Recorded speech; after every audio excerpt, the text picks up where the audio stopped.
Assalamualaikum warahmatullahi wabarakatuh. Terima kasih Bro Ayung udah hadir di sini. Terima kasih buat kawan-kawan juga di rumah yang udah hadir, udah datang, udah mantengin channel ini. Seperti biasa kita mau ngobrolin horor, mau dengerin cerita-ceritanya Bro Ayung itu apa aja gitu. Dan kali ini juga masih seperti biasa, gue belum tahu dia mau cerita apaan gitu. Dan mending gak usah lama-lama ya. Terima kasih semuanya. Kita persilahkan waktu dan tempat untuk Bro Ayung gitu. Asik. Itu udah jargon itu kayak waktu dan tempat kita persilahkan gitu. Iya, Ya. resmi banget ya. Baiklah. Aku baiklah gitu. Iya, Nyambung baiklah. Gitu. Baiklah. Terima kasih. Assalamualaikum warahmatullahi wabarakatuh. Waalaikumsalam. Bismillahirrahmanirrahim. Nah, terima kasih sekali untuk teman-teman semua. Suara alam Bro. Ada dangdutan di depan gitu. Satu bar nggak apa-apa. Hah? Satu bar boleh masuk. Oh, ini lama nih, jangan-jangan ntar berhenti depan. Jadi terima kasih buat teman-teman semua yang masih selalu setia untuk selalu mantengin channelnya Mas Riam. Semoga kalian selalu diberi kesehatan, diberi banyak rezeki, Amin. selalu mendapatkan kebahagiaan kapanpun dan dimanapun kalian berada. Amin. Ini sebuah kisah langsung ya. Ini sebuah kisah dari seorang teman. Ntar Bro, gue tanya dulu, lo mau cerita apaan gitu? Oh, mau cerita apaan? Gue tanyain, lo mau cerita apaan? Jadi gitu, jadi gini gitu kan? Oh iya. Kan gitu. Oke. Oh, jadi ada diulang lagi. By the way, lo hari ini mau cerita apaan Bro? Mau cerita seorang teman. Oh, gitu. seorang teman. Oke, yaudah ceritain aja gitu. Iya. Gimana ceritanya? Jadi ini kisah kawanku. Sebut saja namanya Jainuddin. Gitu, dia itu salah seorang anak dari ya ibu bapaknya tentunya ya. Tapi mereka itu hanyalah seorang buruh tani gitu. Dan dia termasuk dari 5 bersaudara gitu. Ya dari hasil bertani tersebut kan nggak seberapa, namanya juga buruh gitu. Jadi hari-harinya itu sering tutup lubang, gali lubang kayak gitu. Kata ibunya, ya kalau ada kita bayar, nanti gampang. Kalau kita lagi butuh lagi kan kita bisa minta lagi di warung seperti itu. Jadi ya yang penting kalian itu, tapi cenderung ngomongnya ke Jainuddin yang paling gede karena dia sulung Jainuddin kan, anak pertama ya. anak pertama. Yang penting kalian semua itu sabar dan jangan pernah tinggalin sholat gitu. Jangan pada berantem yang rukun. Nanti juga semua kalau kalian pada gede, insya Allah rezeki kita bisa nambah gitu. Lagi pula kan kamu Din, Lek gitu, kamu yang rajin, bantu-bantuin bapakmu. Emang sehari-hari emang selalu bantuin bapaknya karena memang bapaknya kan nggak bisa kerja total karena dia memang beberapa bulan ini dinyatakan kena itu paru-paru gitu. Jadi dia nggak bisa overtime ke semuanya gitu, dia kan nggak bisa cover semuanya. Jadi Jainuddin sebisa-bisanya itu setiap pulang sekolah selalu bantuin bapaknya gitu. Dan itu juga di rumah dia juga bantuin apa aja yang bisa dipegang di rumah. Bagi Jainuddin yang penting gini, bapak udah sakit, adik-adikku banyak masih kecil-kecil gitu, aku bukan orang tuanya, jangan sampai ibu juga ikut sakit gitu. Nah, hari-hari dilalui Jainuddin dengan penuh keikhlasan seperti itu. Tiap hari melulu seperti itu aktivitasnya. Tapi nggak ada yang berubah. Yang berubah ya adanya tambah gede gitu. Adanya tambah gede, kebutuhan tambah banyak. Adanya mesti sekolah. Akhirnya Jainuddin, aku kalau kayak gini terus, ya nggak ada kemajuan sama sekali, nggak ada yang berubah. Akhirnya dia mutusin untuk berhenti sekolah. Ini kan hampir kelulusan waktu itu. Apa SMP, SMA? SMP. Dia akhirnya mutusin sampai ke jenjang SMP gitu. Dan dia mulai nyari kerjaan, kebetulan ada yang orang nyari lagi butuh karyawan gitu di warung gitu, warung Tegal lah bilang gitu. Akhirnya dia mutusin ikut ke warteg tetangganya gitu. Saat tetangganya ngajakin dia, ya namanya Jainuddin itu memang orangnya yang rajin, ulet seperti itu. Hari demi hari dia di sana terus sampai singkat cerita nyampe 6 tahun dia di sana. Jadi tiap bulan dikirimin hasil gajiannya tiap bulan itu buat biaya adiknya sekolah gitu, buat pengobatan bapaknya ya dikit-dikit gitu kan. Terus adiknya juga mulai bantu-bantu sebisanya gantiin dia gitu. Alhasil karena keuletannya dia itu, bosnya itu jadi suka dan dia udah bisa menguasai tetek bengek tentang hal kewardegan gitu. Itu wartegnya di mana, Bro? Jakarta, Di Jakarta. Jainuddin Bilangan itu Jakarta. lokasinya di Jakarta Utara. Ada di Jainuddinnya, maksudnya kampungnya Kampungnya sekampung di sama sini. lu. Oh, masa. Kampungnya di Jadi dia keluar kota gitu ya. luar kota, dia diajak ke sana lagi ya habis SMP itu, tapi 6 tahun setelah itu dia udah jadi seorang pewarde handal gitu, walaupun statusnya masih jadi karyawan gitu, karena loyalitasnya dia, akhirnya bosnya itu ngasih sebuah warteg buat dipegang sama dia gitu. Ya persentase gitu lebih. 6 tahun itu berarti dari lulus SMP kan ya, dari lulus SMP 6 tahun itu berarti usianya kurang lebih sekitar bentar. SD kurang lebih sampai 12 tahun, 15 tahun itu ya. lulus SMP, ya kurang lebih 20-21 lah waktu 20-21, iya. Dia 20-21, dia udah mulai megang warteg sendiri, dia ngerekrut beberapa karyawan, dan karena memang dia memang ulet dan sangat ini kan, dia semuanya dicurahin buat warung yang baru itu dengan waktu singkat. Warteg itu sangat berkembang dan menjadi salah satu warteg yang rame gitu kan. Nah, dari situlah perolehannya kan jadi nambah, dan di tahun itu dia mulai bisa bantu-bantu orang tua buat ngerapin rumah yang tadinya rumah-rumah ya reot begitu, mulai pelan-pelan dibangun dari depannya, tengah, sampai rumahnya layak huni lah begitu. Dan untuk pengobatan bapaknya dari 6 bulan sebelumnya juga sudah selesai, dia udah waras, sudah sehat lagi, dan bapaknya bisa terjun ke sawah dan mulai bukan jadi buruh lagi, tapi disewain sawah seperti itulah. Nah, setelah dia kan kesananya makin ramai gitu kan tahun berikutnya, karena rutinitas biasa orang kebanyakan kan memang ada acara mudik tahunan gitu. Dia harus pulang kampung, tapi memang ada rencana yang lain karena memang wartegnya semakin ramai, butuh pelayan baru gitu. Akhirnya dia juga nggak ngomong sama orang tuanya. Setelah aktivitas Lebaran, ramenya orang silaturahmi gitu, dia izin sama orang tua, aku mau main gitu. Akhirnya dia itu dapat memo dari ponakannya bosnya, namanya Yanto gitu. Ini aku udah bilang di kampung ini, tapi beda kecamatan gitu. Kamu datang aja ke sana kalau nanti habis Lebaran. Diajak anaknya udah mau kok gitu. Akhirnya dengan berbekal sepeda motor dia ke sana, nanya ini itu, sampailah ke rumah tersebut. Nah, ternyata di sana udah ditungguin, Pi. Ini buat nyari karyawan tadi. Nyari karyawan. Kalau di sini tuh nyari bocah gitu ngomongnya. Nyari karyawan. Karena makin ramai kan, akhirnya tok-tok, dia ngetok pintu kan. Assalamualaikum. Tau-taunya langsung ditungguin. Emang dia itu ada orang tua, ya setengah baya begitu. Jadi laki bini ada di situ.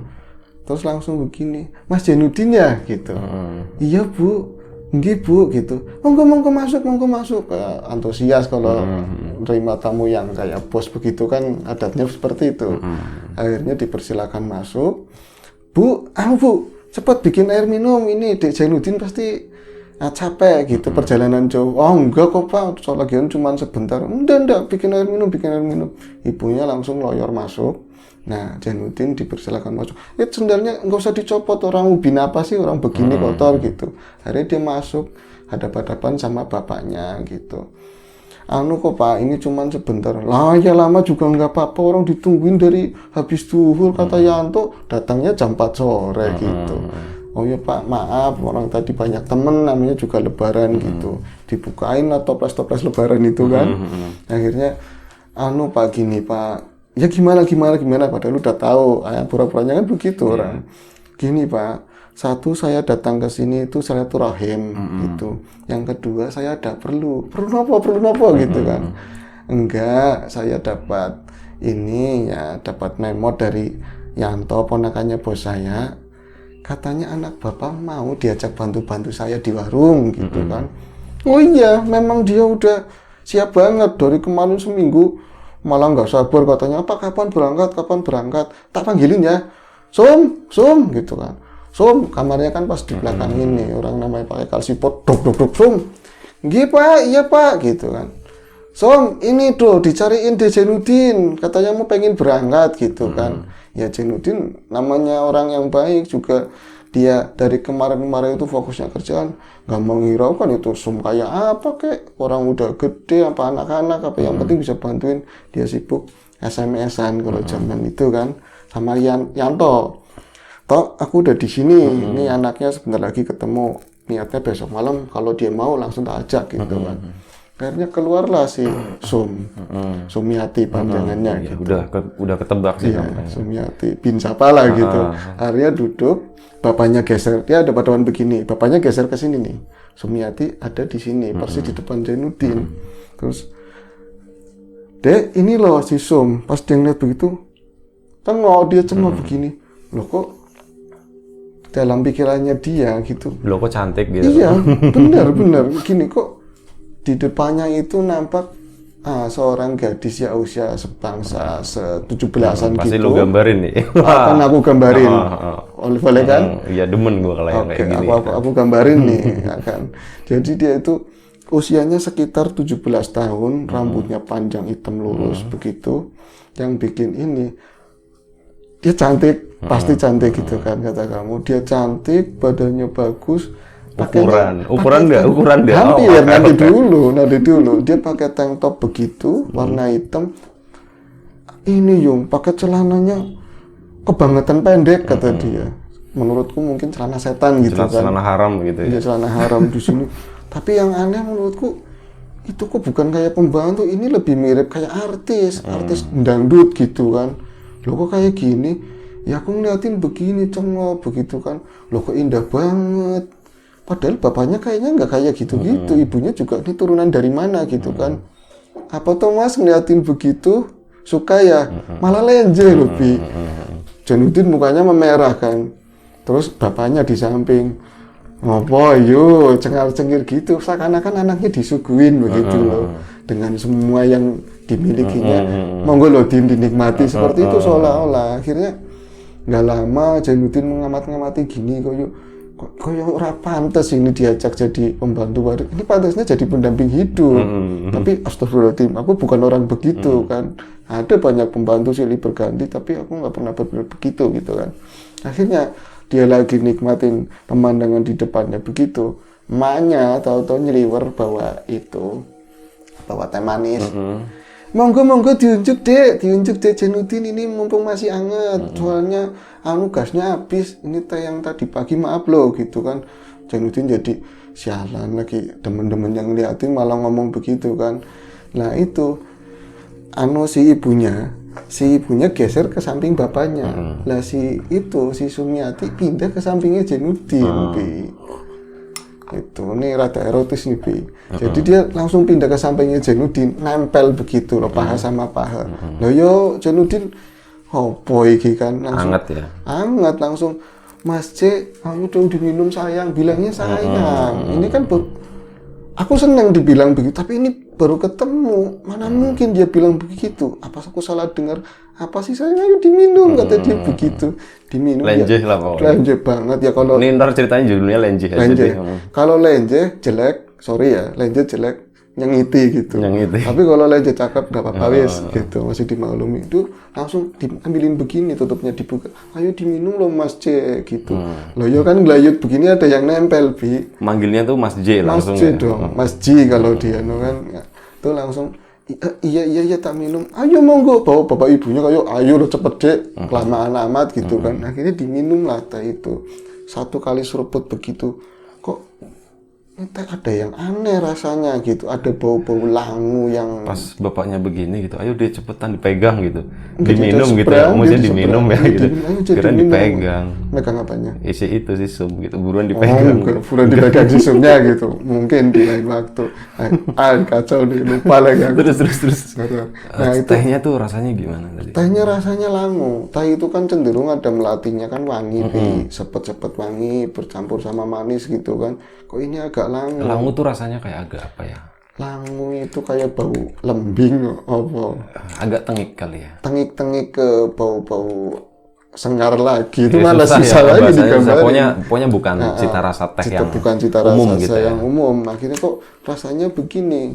Terus lagi dia curiga, jangan-jangan ada apa-apanya.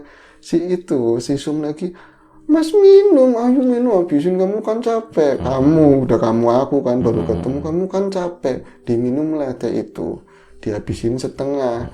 Nah itu udah mulai gugup, Jainuddin kok aku rodong liang gitu, kok aku minum teh rada nyet gitu kan, rasanya ada angin, ada apa. Tapi semua itu buyar lagi kalau ngeliat si Sum.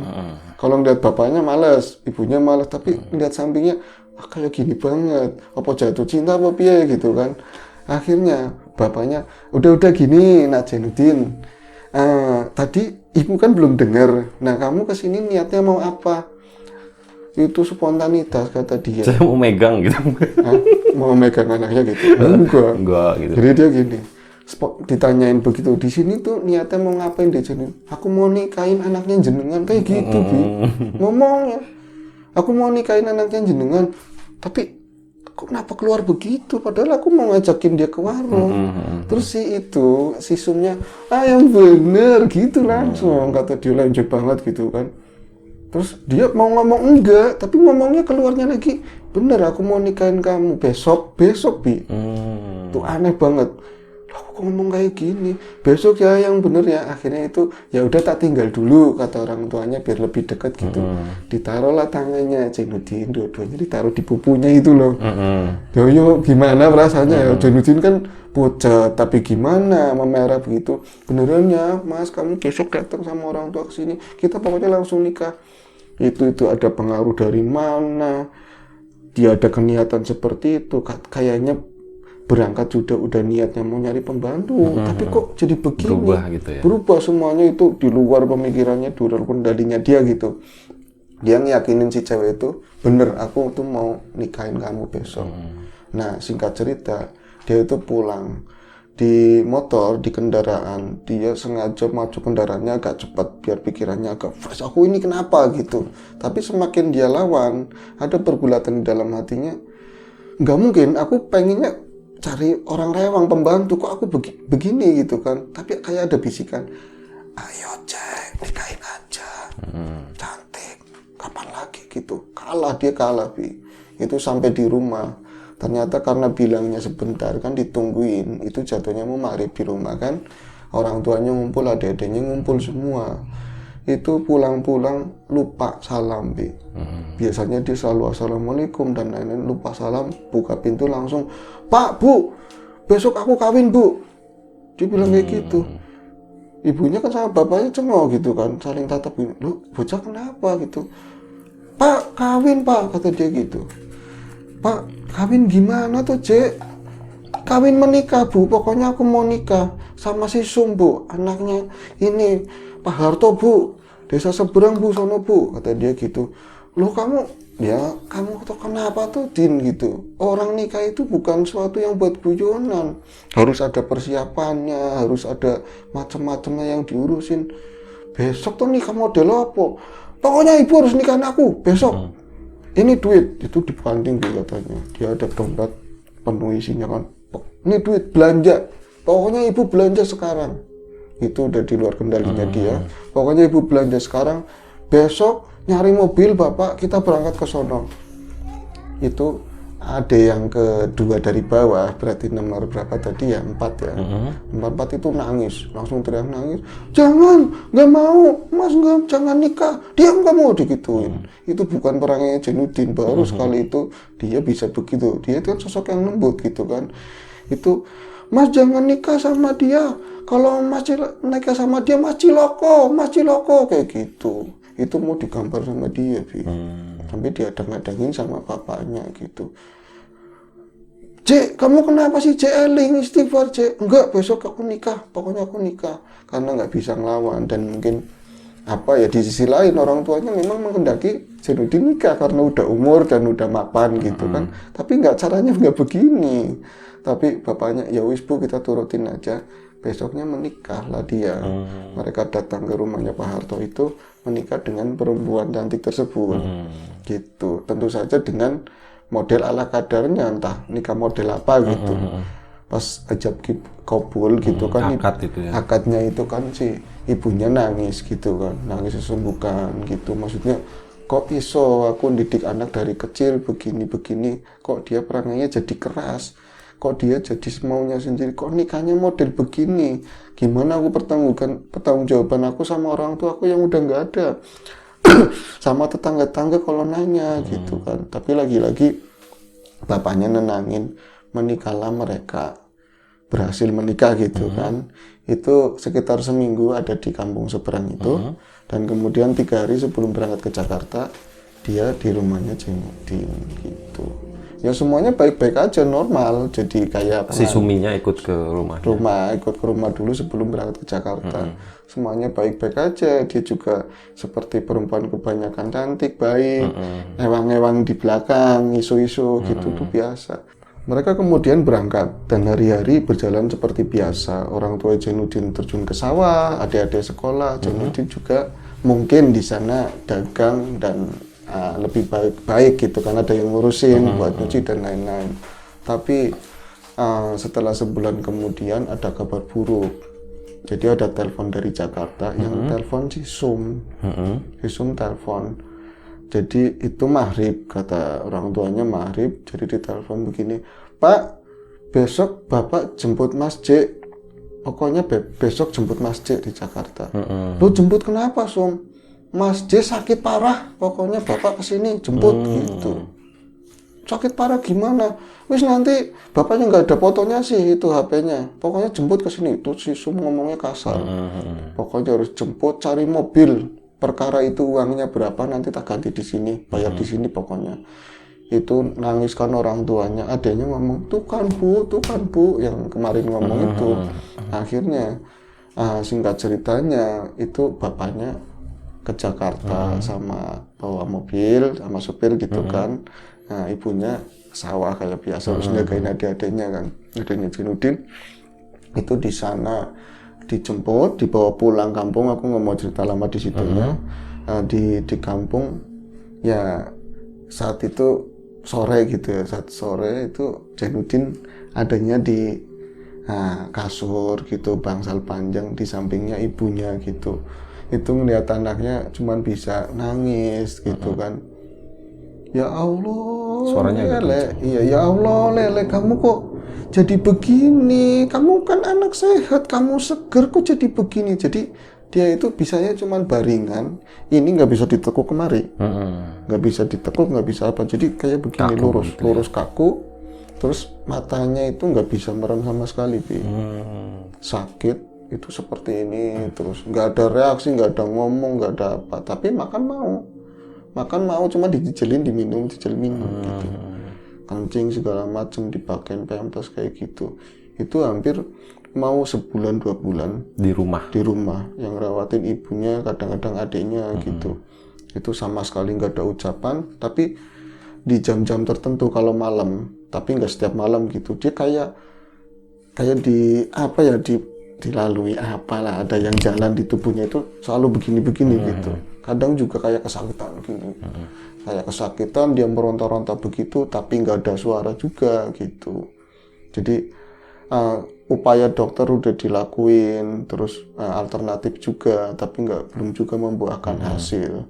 Tapi kalau apa ya, adanya yang tadi itu sering ngomong ke orang tuanya, Ibu, adik kan udah ngomong, Mas nanti celaka gitu. Kamu tuh ngomong apa? Itu lagi diikat. Mas lagi diikat gimana? Bukan di situ gitu loh. Di sana itu ada kayak pohon gede gitu, pohon gede tapi pohonnya emang rubuh. Jadi kayak dipantek begitu. Jadi ada pasak di sini, di kaki juga, di leher dua-duanya gitu. Itu sering apa ya, kayak ular itu lewat begitu, kayak ngejagain dia lebih ke protek biar jangan ada yang ke situ gitu kan. Terus nanti aku lihatnya ada banyak orang tapi serem-serem semua, itu mecutin Mas Jainuddin gitu. Itu adiknya ya? Adiknya yang bisa ngelihat begitu gitu. Kamu ngomong sembarangan. Bener bu, namanya anak kecil gitu, dia juga orangnya kan nggak banyak berpikir tentang yang hal seperti itu kan, orang tuanya. Jadi dibilang, tapi apa ya bu, apa coba kita tanyain ya sama orang yang ahli lagi. Kalau kemarin siapa tahu belum jodoh, kata orang Jawa kan, kalau tambah begitu belum jodoh gitu kan. Akhirnya nyari lagi, ada seseorang yang mungkin bisa lebih ngerti, lebih paham gitu. Itu di sana tahu-taunya semenjak sakit itu nggak pernah sih Sum telepon sama sekali. Bahkan kiriman pun enggak. Selama berbulan-bulan Selama itu ya? berbulan itu hampir 4 bulan setelah dia pulang itu, istrinya itu nggak pernah kirim, nggak pernah telepon. Itu si Jainuddin itu sakitnya semakin parah. Dan dengar-dengar dari cerita tetangga yang di Jakarta, si Sum ternyata udah nikah. Udah nikah sama siapa? Sama Yanto, Bi. Oh, Yanto yang...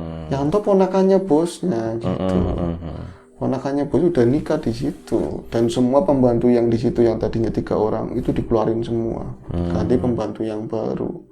Jadi kayak diprogram gitu loh. Yanto yang ngasih tahu si Sum, pembantunya itu namanya si Sum, didatengin, tapi ujung-ujungnya sama Yanto sekarang yang jadi milikin warung tersebut sama si Sum itu. Nah, keluarga Jainuddin dengar, tapi dia nggak pengen panjang-panjang, mungkin ya namanya bukan rezekinya atau gimana kan. Akhirnya dia konsentrasinya ke gimana caranya anaknya bisa sembuh gitu lah. Nah, singkat ceritanya dapatlah seseorang dari desa tetangga. Akhirnya dia datang ke situ, ada prosesi di mana dia pengen, ini Pak tolong ambil air gitu, ambil air sama garam kata dia. Sambil ambil air di baskom, ditaruhin garam, tapi ibu bisa ini ya Bu, ngaji ya Bu, insya Allah Ustadz kan bisa ngaji, dibacain surat Qul aja gitu. Surat Qul kan ya dari Al-Ikhlas sampai An-Nas gitu, dibacain terus didoain, minta sama Allah biar bisa lepas ini penyakitnya gitu. Terus pakai juga kayak sholawat naria biar ikatan-ikatan yang nggak jelek itu bisa terlepas dari tubuhnya dia gitu. Nurutkan ibunya, akhirnya itu ditelanjangin, diusap-usapin semua si Jainuddin itu. Pakai air sama garam tadi ya? Air garam itu, terus didoain sama Ustadz, itu baru matanya bisa gerak begini. Bisa gerak begitu, tapi itu prosesnya itu sampai selesai dan berangsur, memang Jainuddin ada perbaikan begitu. Tapi yang nampak di adiknya nggak seperti itu. Di sana itu seperti kayak Ustadz itu di alam lain sama makhluk-makhluk itu. Lebih ada negosiasi, ada pertarungan dan semacam itu. Pokoknya yang dilihat dia itu bukan di kamar, di anaknya itu, dia bilang begitu. Ya singkat ceritanya, alhasil si Jainuddin berangsur sembuh gitu. Jadi dia nggak mempermasalahkan, oh ternyata meskipun aku tadinya berusaha sepenuhnya buat keluarga, tapi mungkin dengan perjalanannya waktu aku perolehannya semakin banyak, ada kesombongan yang nggak aku sadari gitu, karena aku udah punya, aku bisa begini, akhirnya mungkin aku jauh dari Allah Ta'ala gitu kan, sampai aku bisa kena ya semacam santet atau serangan seperti itu. Pelet. Iya, pelet. Pertama kan di pelet kan pelet ya. tingkat tinggi ya. Tapi kalau peletnya model begitu packagingnya ya kayaknya nggak usah tinggi-tinggi, ketarik juga ya, Bi ya. Oh, enggak tergantung. Tergantung lah. Karena kalau misal udah mau proses kayak nikah kayak gitu kan mikirnya panjang. Iya. Itu kan sehari langsung jebret jadi gitu kan. Tingkat tinggi bener ya. Sampai buta segalanya itu kan. Itu akhirnya Jainuddin berangsur sembuh dan dapat kabar di sana itu si Yanto itu udah kecelakaan. Jadi agak kencang bro, sorry. Si Yanto itu di sana kecelakaan. Pas setelah Jainuddin bisa bangun dari tempat tidur, dengar ada orang yang di Jakarta nelpon, dia kerja tapi warungnya dekat warungnya. Jainuddin itu dapat kabar kalau Yanto kecelakaan terus meninggal. Nah si Sumnya? Ikut kecelakaan juga. Tapi dia lumpuh. Itu dia lumpuh ya, sampai akhirnya warung itu diambil lagi sama Pak Haji ya, sama bosnya. Terus bosnya juga datang ke Jainuddin, ternyata dia juga versinya bosnya sendiri. Dia juga kan ada perhatian sama Jainuddin karena Jainuddin orang baik, udah bantuin dia selama ini. Dia juga punya spiritual lah, katakanlah orang yang buat dia sharing gitu, dia tahu kasusnya seperti apa dan dia minta maaf ke keluarga besarnya Jainuddin, kalau selama ini ternyata ponakanku melakukan hal yang keji buat keluarga gitu. Tapi tolong suara ini jangan sampai keluar kayak gitu. Nanti insya Allah kalau Jainuddin sembuh, itu warung dikelola lagi dan nggak pakai merger lagi. Itu sepenuhnya haknya Jainuddin. Gitu. Dan ini semua udah disamarin ya namanya ya? Udah disamarin semua. Ya sekarang udah beranak pinak Jainuddin, tapi bukan sama dia. Gitu. Oke. Udah sukses lah dia. Itu aja sih. Oke. Ya udah. Segitu aja ceritanya. Udah kan? Udah ya segitu aja ceritanya. Itu semoga kita bisa mengambil sesuatu yang positif dari cerita ini dan kita buang jauh-jauh sesuatu yang negatif ya. Yang lenje-lenje tadi dibuang aja lah gitu. Itu sebagai hiburan gitu. Enggak, itu enggak maksudnya itu enggak dibuang, itu bagian dari cerita kan. Iya. Cuma maksudnya yang itu jangan Enggak, maksudnya dalam kehidupan sehari-hari kemanjaan itu kadang perlu gitu.